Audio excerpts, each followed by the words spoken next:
jërë ngeen jëf ci ànd ak seen YouTube TAS info wii leen di ànd ak ñun ci saa su nekk dañu wéyale waxtaan yi nga xam te ni kii di Abdoulaye Idrissa Dieye dina doon na ko waxtaan jëmale ko ci lii di wàllu entrepreneuriat ji ci aju nekk émission bu am solo boo xam te ni képp ku nekk ki entreprendre war na koo déglu ki bëgg a yëngatu ci développement personnel war na koo déglu ak it ki nga xamante ni moo bëgg lii di wàllum développement personnel li bëgg ci wàllum leadership bëgg a nekk leader war na ko daal di teewlu ñu ànd ak moom ci li nga xamante ni tey jii daal dina ko indi muy émission bu am solo bu nga xamante ni ku nekk mën ngaa jël sa biig rek te daal di jël note kon ñu ànd ak moom bu dee kan nga nag ci chaîne bi abonné ngir mën a jàpp ci liggéey bi loolee mooy la ciy jàpp mu di liggéey abonné partagé ak aimé bismillah sëñ Abdoulaye.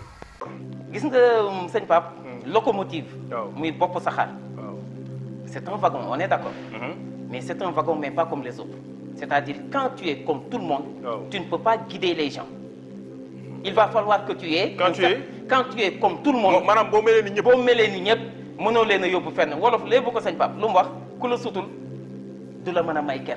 kuy def li ñëpp di def yam fi ñëpp yam. yam fi ñëpp yam kuy def li ñëpp di def yam fi ñëpp yam. waaw ku la sutul aussi du la may ker. est-ce que xam nga ni bu ñëpp sonnee. waaw baisser les bras yow mi sonn ni ñoom mais nga surpassé wu def un effort exceptionnel excédentaire yow yàlla daf lay yéege ci kaw gaay yi. foofu la àddina doon. koo koy leader bi. est-ce que xam nga ni le plus grand chantier actuellement dans le monde c'est soi-même.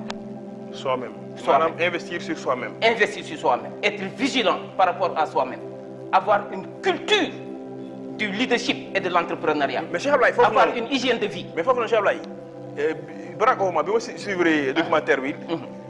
bi mu demee ba yëg ni moom war na nekk leader. à l'époque il était à Chicago. Tout à fait. ñu employé ko foofu.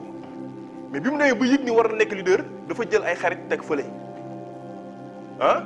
di wéet di investir ci boppam di jàng di def sport ñu bëri ñu daan gisanteel mujj da koo bàyyi parce que boobu am na fu mu tegoon bëtam te boobu après delloogul sax pour nekk étudiant mais fexe na bu wéet di wuti xam-xam bàyyi ñu bëri pour investir ci boppam xam nga loolu mooy investir kon sur soi. exactement gis nga sëñ Papa nit ki gën a màgg tey ci àddina. waaw ki nga xam ne bu génnee ndiiraan. waaw mbumbaay topp ko.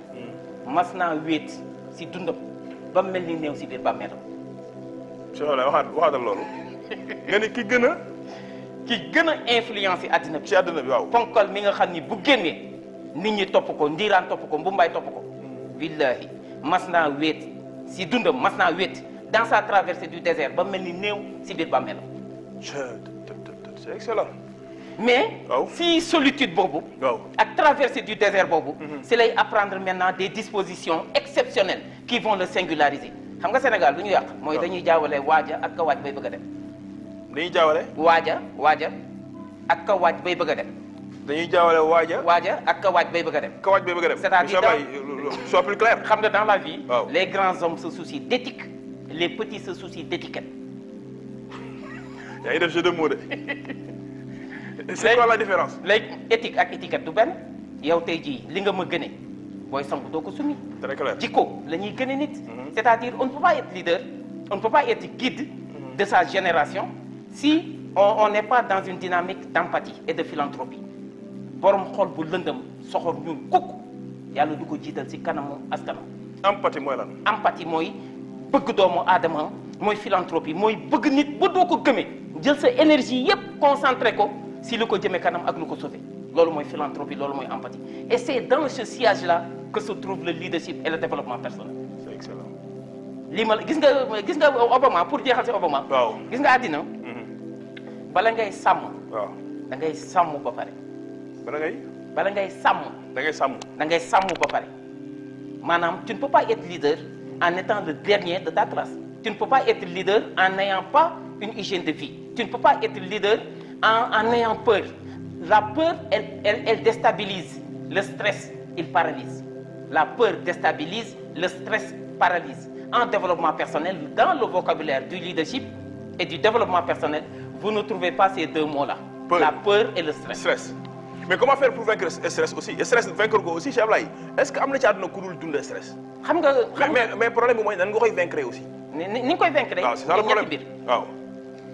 ñett ngi nii toute personne qui ne les a pas elle doit se décarcasser, vraiment tout, remuer ciel et terre, même s'il le faut, pour les avoir. Et une fois qu'il les ait eus, il va falloir qu'il les sauvegarde jusqu'au fin fond de sa conscience. Li ma bëgg a fa mooy l'indépendance, la liberté et la discrétion. du la koy may. Indépendance li la koy mooy góorgóorlu ba bañ a wékku si sa ndey ak sa baay di dund mooy nga daan sa doole. Cheikh Ibrahima Fall nee na lépp lu ñàkk di may rus naa ko ñaan suñu borom. jërëjëfati loolu mooy indépendance. C'est le fait de vivre à la sueur de son front. Un leader partage avec les autres ce qu'il aimerait avoir pour soi-même et laisse avec les autres ce qu'ils ont. C'est ça qui va te singulariser et c'est ça qui va t'exceptionnaliser. Cheikh Abdoulaye Mbacké nee na dafa wax président Abdou Diouf ni ko président Cheikh Abdoulaye Mbacké de président Abdou Diouf fekk moo nekk président mu ne ko président nan la ñuy yoree réew. président Abdou Diouf ni ko Mbacké man dama lay delluwaat question bi mu ne ko da ngay bokk ak ñoom li nga yor li ñu yor nga bàyyi ko ak ñoom. Exactement. Loolu mooy indépendance. Vivre à la sueur de son front comme ni nga ko résumé. ba bokk ak ñoom li nga yor li ñu yor nga bàyyi ko ak ñoom. Deuxième bi. mooy liberté. Indépendance boobu sëñ Pape moo lay yóbbu ci liberté. C'est l'indépendance qui donne la liberté. Sans indépendance, il n'y a point de liberté. Tu sais, la liberté, c'est quoi? C'est s'appartenir à soi-même. C'est ne pas connaître, s'appartenir à soi-même. C'est-à-dire, dans son cœur, ne pas connaître de stress, ne pas connaître de peur, ne pas connaître de pression. Vous savez que la pression, elle inhibe le potentiel du leader. wax ko ci wolof.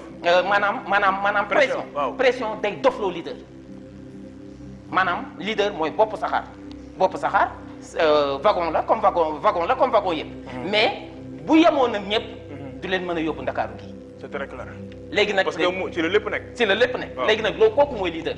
Locomotive mooy leader. Locomotive mooy un excellent niveau de développement personnel. kon mi ngi noonu waxtaan moo am importance moo xamante ni kii di docteur Abdoulaye Idrissa Dieye daal dina ko indi jëmale ko ci notion yoo xamante ni yu am solo la yu fees yoo nga xamante ni képp ku ko déglu di nga ci gis njëriñ lu rëy jëm ci wàllum développement personnel ak yee ci aju ba ci li nga xamante ni moo di wàllum leadership maanaam nekk leader ak yee ci aju daal na ci indi ay leeral ci leader bi nga xamante ni noonu la war a mel waaye ci beneen vidéo bi di ñëw sax dina indi ci kan mooy leader ak it lii di mandarga ak it xarkanam yi li nga xamante ni moo di wàllum leader ndaxte kenn ñëpp rek nekkuñu ay leader am na ñoo xamante ne leader lañ am ñoo xamante ne nekkuñu leader ndaxte ci misaal di nga gis ay nit ñuy fo waaye daal di nga gis kenn koo xamante ne moo ci dina ca nekk leader ndaxte dina ni kii defal lii kee defal le ba ci match de football ba ci jeu yi nit ñi def dina am koo xamante ne da cay nekk leader ba ci match de football dina ci am koo xamante ne leader lay doon ca biir groupe ñii football moo naan ñee def leen ne ñee defaat leen ne di li nga xamante ni moo di mandarga li nga xamante ni moo di wàllum leader waaye nag lii di entreprendre moo di la nga xamante ni mooy yokk bépp mbir boo nga xamante ne aju na ci ki bëgg a yéeg ki bëgg a egg ci yenn niveau yi mu di niveau de développement bu réew mi tey nan lañ koy isee moo di ku nekk dugg ci en l'entrepreneuriat moo di ni asakawaati réew mi du ñoo xamante ni ñii di état mën na leen daal di lii di employé ndaxte bu boobaa day mujj nekk ni nit ñëpp rek ci emploi ci leen emploi ci fonction publique ci leen bëgg a nekk waaye daal lii di